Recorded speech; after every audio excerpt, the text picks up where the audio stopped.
Hello guys, welcome to my channel. It's me, Rankin Villanueva. In this video guys, I will show you how to create a Ethernet cable straight through and crossover. So before that guys, these are the tools and pieces that we need. We need a UTP cable, our RG45, a crimping tool,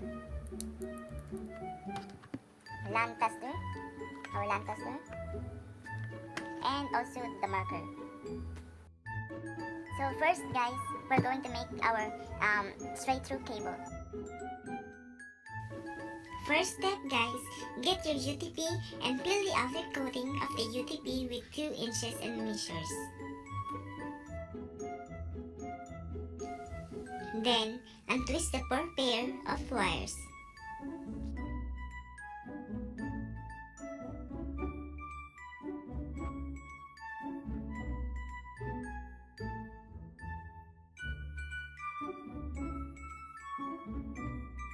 Then, arrange the wires into straight through pattern: white, orange, orange, white, green, blue, white, blue, green, white, brown, and brown.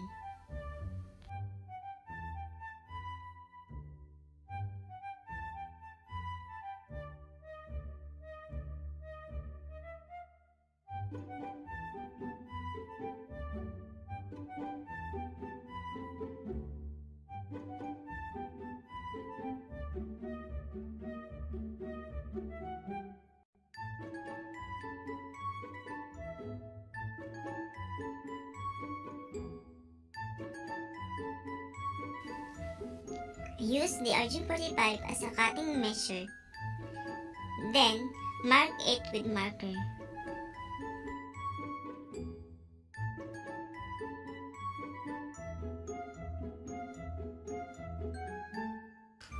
Get the crimping tool and cut the wire on its marking.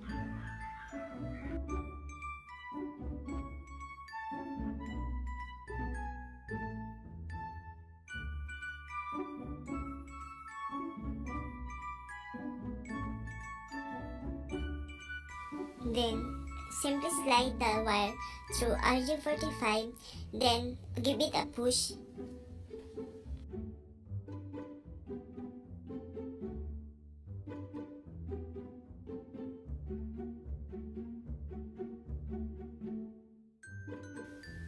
Then, get your crimping tool and give a very tight squeeze.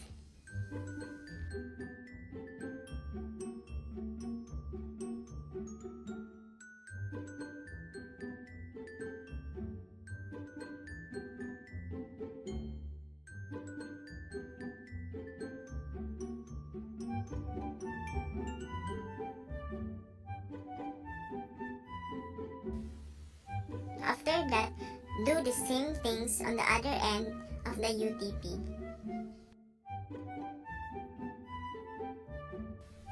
And here the finished product of our straight through. Then, use your LAN tester to test your wire.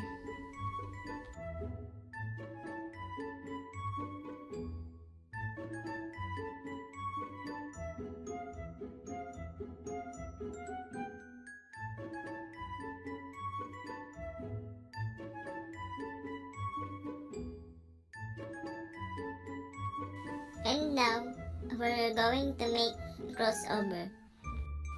Then, arrange the wire into crossover pattern: white, green, green, white, orange, blue, white, blue, orange, white, brown, and brown.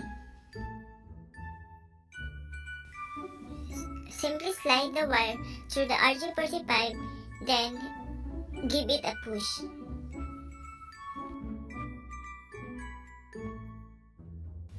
Then, get your crimping tool and give a very tight squeeze.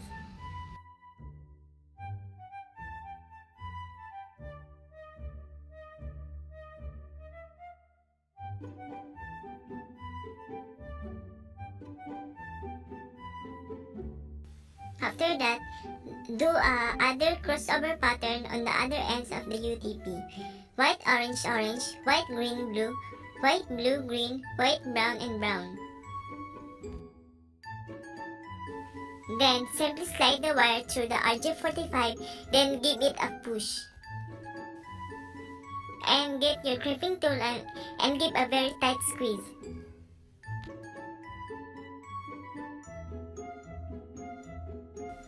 Then get your land tester to test your wire.